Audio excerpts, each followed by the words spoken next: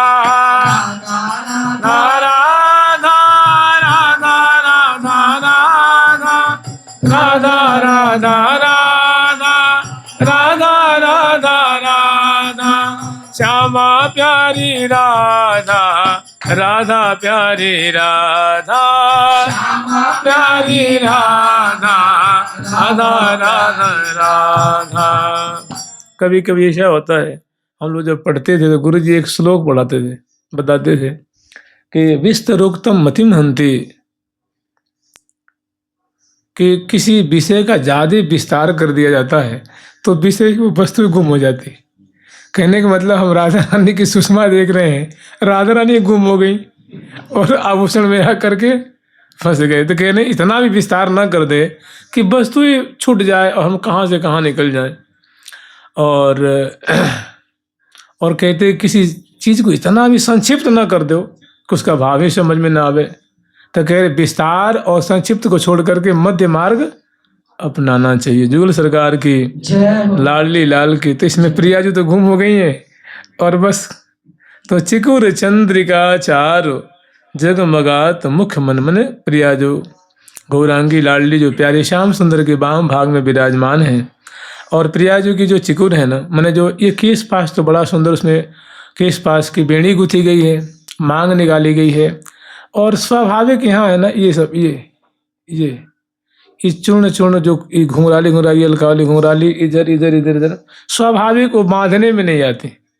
वो स्वाभाविक प्रिया जी के ललाट पटल पे बिथुरी रहती हैं। बिथुरी अलकें मैंने जो केवल शिथिली पलकें से मतलब नहीं है, तो केवल बिथुरी जो मैंने फैली हुई जो अलकावली है, मैंने श्यामा जी के ललाट पटल पे जो चौरस ललाट पटल है उस पर सुंदर पत्रावली की गई है, खोर चंदन की केसर की खोर है और उस पर चूर्ण चूर्ण जो कुंतल हैं वो बिथुर रही हैं और उनकी सुंदर चंद्रिका छिटक रही। चिकुर चंद्रिका चारु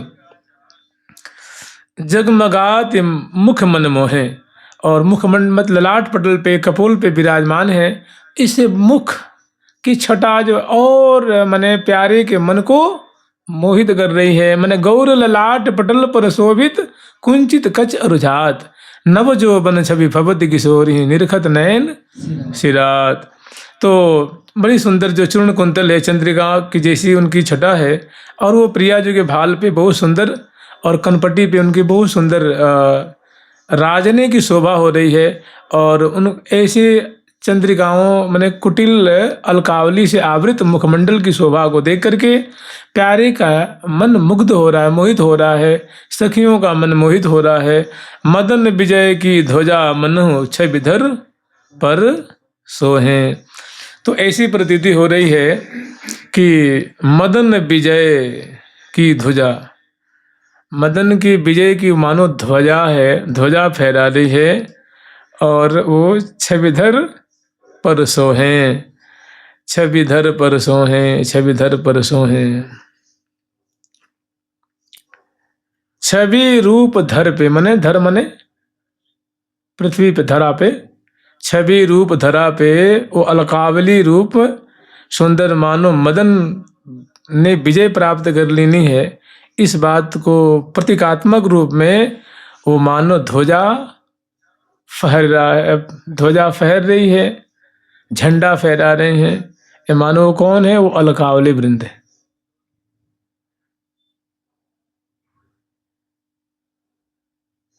अग्रभाग पाटी असेत गुहि जुहि चमेली, अग्रभाग पाटी असेत गुहि जुहि चमेली, दूं दिसौ मणि घटा मनो बग पाति नवेली।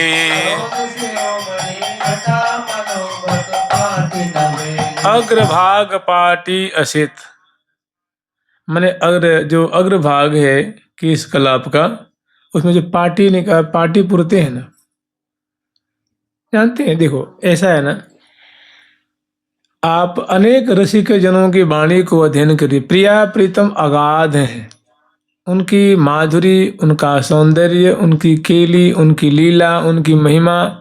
क्योंकि वाणी ग्रंथों में एक दिन का, एक समय का जितना एक मनुष्य ग्रहण कर सके, एक साधक ग्रहण कर सके, उसको अत्यंत अल्प रूप में यहाँ परिवेशन किया गया है। और प्रिया प्रीतम का तो रोज ही नूतन नूतन श्रृंगार होता है ना, नूतन नूतन, अभी मायरी अभी कछु और, अभी कछु और। तो हम लोग को उतनी ये सब चीज दी गई है कि एक साधक, अब हम कहें कि इसमें सारा भर दिया गया है प्रिया प्रीतम का सौंदर्य, एक कण भर भी नहीं है। तो प्रिया प्रीतम का जो श्रृंगार है, जो लीला है, छवि है, छटा है, वो सभी नूतन नूतन है, नवीन नवीन है और नित्य नित्य है। तो इसमें कुछ माधुरी अलग वर्णन है, किसी वाणी में कुछ और वर्णन है, किसी में कुछ और वर्णन, किसी में कुछ और वर्णन है।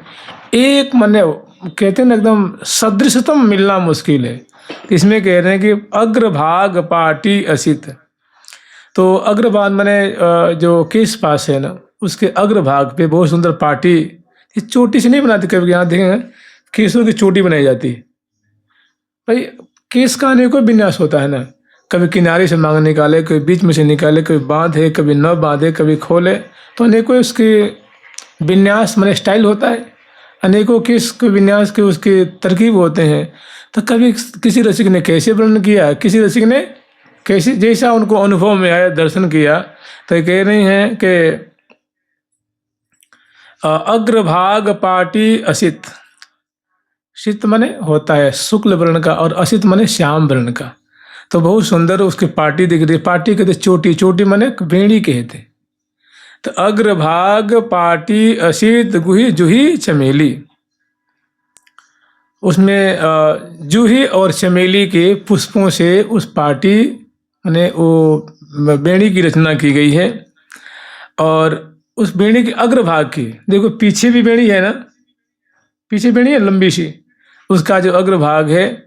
और दुहु दिस उमड़ी घटा मनहु बक पाती नवेली, ऐसी प्रतीति है। देखो जूही का फूल शुक्ल वर्ण का है, चमेली का फूल जो शुक्ल वर्ण का है, उसे जो पाटी पुर रही हैं, तो ऐसी प्रतीति हो रही है कि मानो बग पंक्तियों, बग पंक्ति मैंने बगुले की जो पंक्ति शुक्ल वर्ण की, मानो यहाँ सुंदर शोभा पाई, यहाँ मान लीजिए या यहाँ मान लीजिए, ऐसी उनकी सुंदर शोभा हो रही है।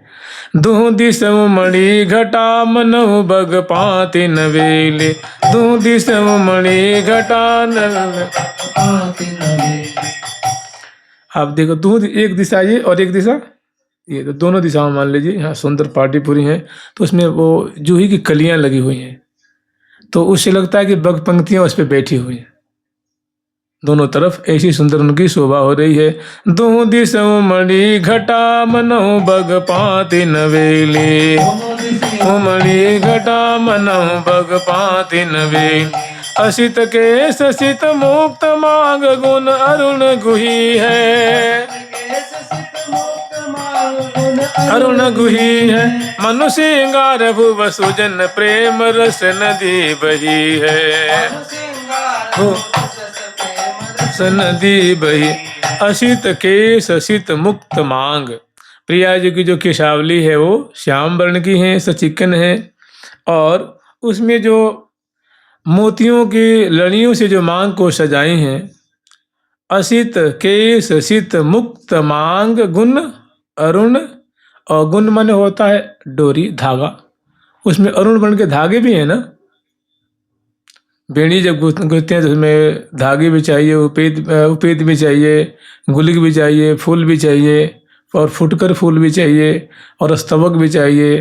तो अग्रभाग पाटी असित गुही नहीं, असित केश असित मुक्त, श्याम वर्ण की प्रिया जी की सावली हैं, और शुक्ल वर्ण की सुंदर मुक्ता की मोतियों की लड़ियां हैं, और गुण अरुण गुही है, और उसमें लाल लाल धागे भी हैं जिनसे वो गुथी गई हैं। तो ऐसी प्रतीत हो रही, देखो श्याम वर्ण के केस है, शुक्ल वर्ण की मोतियों की लड़ियां हैं, हीरों की उसमें सुंदर जो है बेना है, और सुंदर सी फूल है, और फिर आगे सुंदर पाटी पूरी हैं, वो शुक्ल वर्ण के ऐसे लगता मानो बग पंक्तियां बैठी हुई हैं।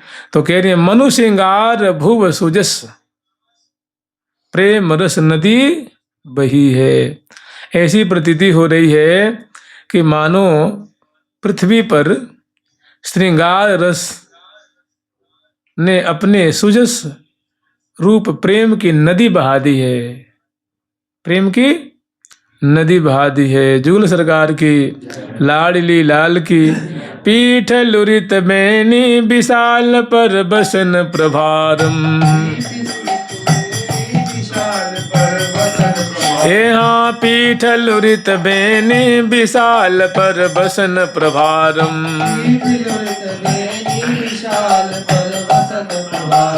कदली दल पर अली अवली पर श्याम घटा जिम, अली अवली पर श्याम घटा जिम।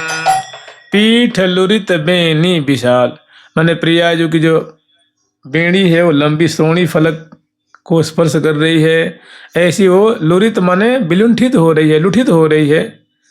माने वो जब प्रिया ने ग्रीवा दाई बाई और करती हैं तो बहुत वो पीछे बल खाती है, माने आंदोलित होती है। पीठ लुरित बेनी विशाल पर बसन प्रभा रम।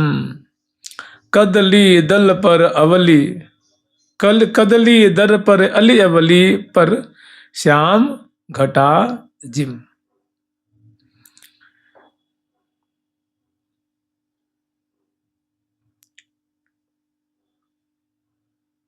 जानते हैं ये जो प्रकरण है ना, हमने पहली बार इसको देखा है, ना किसी गुरुजन से सुना ना समझा। थोड़ी थोड़ी पाठ करें, कुछ कुछ में त्रुटियां भी रह जाती होंगी, जहाँ हमें भी कुछ स्पष्ट बढ़िया नहीं हो पा रहा है। पीठ लुरित बेनी विशाल पर वसन प्रभा रम, छोड़ो इसको। सुंदर बेड़ी जो विलुंठित हो रही है, सुंदर बसन की शोभा है, उसकी प्रभा